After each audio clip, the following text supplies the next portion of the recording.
Hello friends, মিঠুর পাকশালায় আপনাদের সবাইকে স্বাগত। আজ আমি সুজি ও আলু দিয়ে ভীষণই হেলদি ও টেস্টি একটা রেসিপি আপনাদের সাথে শেয়ার করছি। তো চলুন রেসিপিটা দেখে নেওয়া যাক।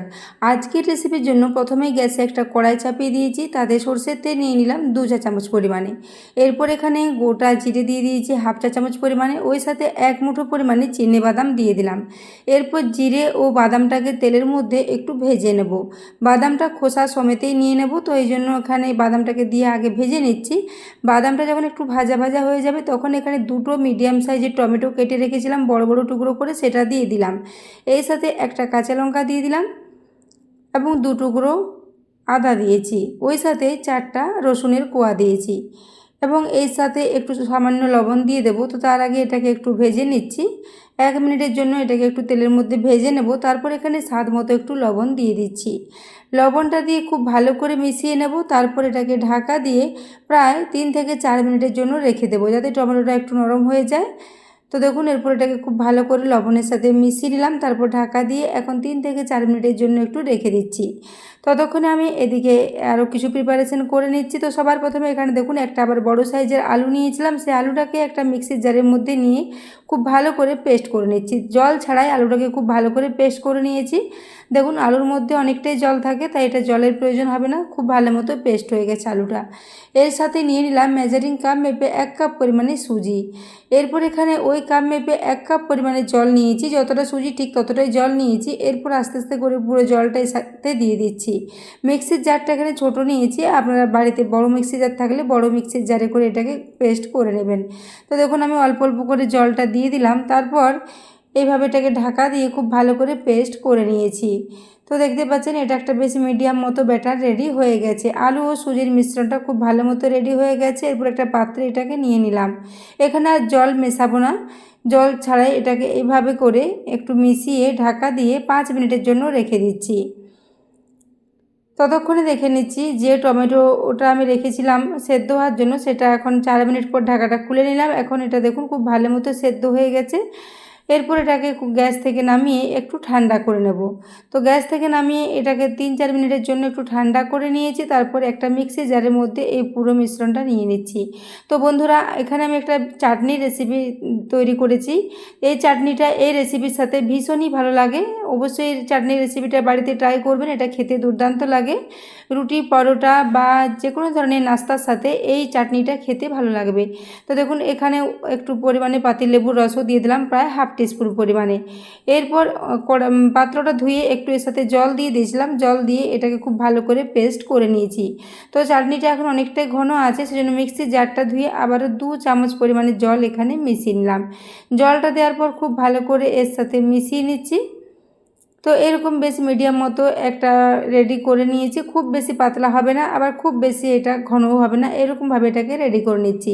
এই চাটনিটাতে আর তড়কা দেওয়ার প্রয়োজন হবে না, যেহেতু সব কিছু তেলের মধ্যে ভেজে রেডি করেছি। তো চাটনিটা রেডি করে এখন সাইডে রেখে দিলাম। এদিকে আমি সুজি ও আলুর মিশ্রণটা 5 মিনিটের জন্য রেস্টে রেখেছিলাম, সেটা এখন ঢাকা খুলে নিলাম। তো দেখুন, এটা এখন খুব ভালো মতো সেট হয়ে গেছে। এখানে আর জলের প্রয়োজন হবে না। এখানে এরপর আমি দিয়ে দিচ্ছি একটা বড় সাইজের পেঁয়াজের অর্ধেকটা পরিমাণে পেঁয়াজ ছোটো টুকরো করে কেটে রেখেছিলাম, সেই পেঁয়াজটা দিয়ে দিলাম। ওই সাথে দিয়ে দিচ্ছি একটা মিডিয়াম সাইজের টমেটো, সেটাকেও এভাবে রাফলি কেটে রেখেছিলাম, সেটাও দিয়ে দিয়েছি। এরপর এখানে 2টো কাঁচা লঙ্কা ছোটো টুকরো করে রেখেছিলাম, সেটা দিয়ে দিলাম। এরপর এখানে স্বাদ মতো লবণ দিয়ে দিলাম। এই সাথে দিয়ে দিচ্ছি প্রায় 1 চা চামচ পরিমাণে গোটা জিরে এবং 1 চা চামচ পরিমাণে কসুরি মেথি। এখানে কসুরি মেথির পরিবর্তে আপনারা কুচনো ধনেপাতার ব্যবহার করতে পারেন। আর কোনো সবজি এখানে দেব না। এই পেঁয়াজ ও টমেটো সাধারণত আমাদের সবার বাড়িতেই থেকে থাকে এবং আলুও সবার বাড়িতে থাকে, সেই জন্য বাড়িতে থাকা কয়েকটা উপকরণ দিয়ে ভীষণ হেলদিভাবে এই রেসিপিটাকে রেডি করে নেব। তো আমি সব কিছু খুব ভালো করে মিশিয়ে নেওয়ার পর সবশেষে এখানে দিয়ে দিয়েছি 1/4 টিস্পুন পরিমাণে একটু বেকিং সোডা, ওই সাথে অর্ধেকটা পরিমাণে পাতিলেবুর রস এখানে দিয়ে দিলাম। তারপর এটাকে খুব ভালো করে মিশিয়ে নেব। পাতিলেবুর রস দিলে এটা খুব ভালো মতো অ্যাক্টিভ হয়ে যাবে। তো বেকিং সোডাটাকে এরপর খুব ভালো করে চটজলদি মিশিয়ে নেব। একটা হাতা নিয়ে নিয়েছি, এর সাহায্যে খুব ভালো করে মিশিয়ে নিচ্ছি। তো ব্যাটারের কনসিস্টেন্সিটা দেখেই বুঝতে পারছেন, খুব বেশি ঘনও না আবার খুব বেশি পাতলাও না, এরকম মিডিয়াম মতো একটা ব্যাটার রেডি করে নিয়েছি। ব্যাটারটা এখন একদমই রেডি। এরপর এটাকে খুব ভালো করে মিশিয়ে নিয়েছি। এদিকে গ্যাসে আমি একটা তড়কা প্যান বসিয়ে দিয়েছি। আজকের রেসিপিটা আমি তড়কা প্যানে রেডি করব। তো এখানে আমি সর্ষের তেলে রেডি করছি, আপনারা যে কোনো ধরনের রান্নার তেল এখানে ব্যবহার করতে পারেন। এরপর 1 চা চামচ পরিমাণে সর্ষের তেল দিয়ে দিয়েছি। গ্যাসের ফ্লেমটা এখন লোতে রেখেছি, লো ফ্লেমে। এরপর 1 হাতা পরিমাণে ব্যাটার এখানে দিয়ে দিলাম। ব্যাটারটা দেওয়ার পর একদম লো ফ্লেমে এটাকে ঢাকা দিয়ে 2 মিনিটের জন্য রেখে দেব। তাহলে এটা খুব ভালো মতো ফুলে যাবে এবং সমস্ত কিছু খুব ভালো মতো রান্না হয়ে যাবে। দেখতেই পাচ্ছেন এটা খুব ভালো মতো ফুলে গেছে। এরপর এটাকে উল্টে নিচ্ছি। তো দেখুন এরপর এটাকে উল্টে নিলাম, নিচের দিকটা খুব সুন্দর একটা কালার এসেছে। এরপর সাইডগুলোতে একটু তেল আবারও দিয়ে দিলাম। তো মাত্র 2 চা চামচ তেলে এটা রেডি হয়ে যাবে। তো আবারও 1 চা চামচ পরিমাণে তেল দিয়ে দিয়েছিলাম। তারপর নিচের দিকটা আবারও 2 মিনিট মতো একটু ভেজে নিয়েছি। তো দেখুন দিকটায় এখন খুব সুন্দর একটা কালার চলে এসেছে। এরপর উল্টে পাল্টে এটাকে ভেজে নিয়েছি। এরপর এটাকে তুলে নিচ্ছি। তো দেখুন এটা দেখতেও ভীষণই লোভনীয় হয়েছিল।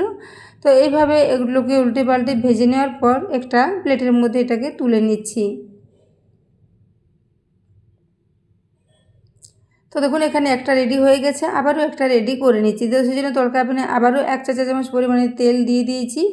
তেলটা দেওয়ার পর এখানে আবারও 1 হাতা পরিমাণে ব্যাটার দিয়ে দিচ্ছি। ওই একইভাবে ব্যাটারটা দিয়ে পর এটাকে ঢাকা দিয়ে 2 মিনিটের জন্য একদম লো ফ্লেমে রেখে দেব, যাতে এটা ভেতর পর্যন্ত খুব ভালো মতো রান্না হয়ে যায়।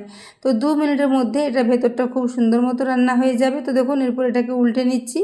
উল্টে দেওয়ার পর আবার একটু তেল দিয়ে দেবো। তো দেখুন বন্ধুরা ভীষণই হেলদি, খুব কম তেল ও মশলা দিয়ে ভীষণই টেস্টি একটা রেসিপি রেডি হয়ে যায়। এটা অনেকটাই পকোড়ার মতো টেস্ট লাগবে। এখানে যেহেতু পেঁয়াজ টমেটো দেওয়া আছে, টেস্টটা অসাধারণ হয়েছিল। তো বন্ধুরা এটাকে আপনারা যে কোনো ধরনের চাটনির সাথে সার্ভ করতে পারেন, কিংবা আমি যে চাটনিটা এখানে রেডি করেছি এই রকম ধরনের একটা চাটনি আপনারা তৈরি করে নিতে পারেন। এটা খেতে দুর্দান্ত লাগবে। তো দেখুন এইভাবে আমি আবারও কয়েকটা আছে সেগুলো একইভাবে রেডি করে নেব। তো দেখুন এখানে দুটো রেডি হয়ে গেছে, পরেরগুলো একই সাথে রেডি করে নিচ্ছি। তো দেখুন এগুলো অনেকটাই ফোলা ফোলা মতো রেডি হয়েছে এবং উপরটা ভীষণই খাস্তা ও মুচমুচে মতো রেডি হয়েছে। দেখুন এইভাবে আবারও একটা রেডি করে নিয়েছি। এইভাবে আমি সবগুলোই আগে রেডি করে নিয়ে একটা থালার মধ্যে এগুলোকে সাজিয়ে নিচ্ছি। তো আমি এখানে যে পরিমাণ ব্যাটার রেডি করেছিলাম তা দিয়ে আমার মোট 5টা মতো এখানে রেডি হয়েছে। তো এইভাবে একে একে সবগুলোকে থালার মধ্যে সাজিয়ে নিয়েছি। তারপর ওই যে চাটনিটা রেডি করেছি ওই চাটনিটার সাথে এটাকে সার্ভ করে দিচ্ছি। তো দেখতেই পাচ্ছেন বন্ধুরা কতটা লোভনীয় এগুলো রেডি হয়েছে। এগুলোকে আপনারা যে কোনো ধরনের চাটনির সাথে সার্ভ করতে পারেন। তো বন্ধুরা আজকের রেসিপিটা ভালো লেগে থাকলে একটু বন্ধুদের সাথে অবশ্যই শেয়ার করে দেবেন এবং রেসিপি ভালো লাগলে একটা লাইক করতে ভুলবেন না। তো দেখুন এর উপর থেকে এটা ভীষণই খাস্তা ও মুচমুচে এবং ভেতরটা খুবই নরম। তো বন্ধুরা আজকের রেসিপি ভালো লেগে থাকলে অবশ্যই একটা কমেন্ট করে জানাবেন এবং পাশে থাকা বেল আইকনটি একদমই প্রেস করতে ভুলবেন না। বেল আইকনটি প্রেস করে রাখলে আমি যে কোনো নোটিফিকেশানে ছাড়ি না কেন তো সবার আগে আপনার কাছে পৌঁছে যাবে। তো দেখতে পাচ্ছেন এটা কতটা স্পঞ্জি ও জালিদার মতো রেডি হয়েছে। এরপর এটাকে এই চাটনির সাথে সার্ভ করে দিলাম। তো বন্ধুরা আজকের রেসিপিটা এতক্ষণ পর্যন্ত দেখার জন্য আপনাদের অশেষ ধন্যবাদ। আবারও চলে আসবো নিত্য নতুন রেসিপি নিয়ে।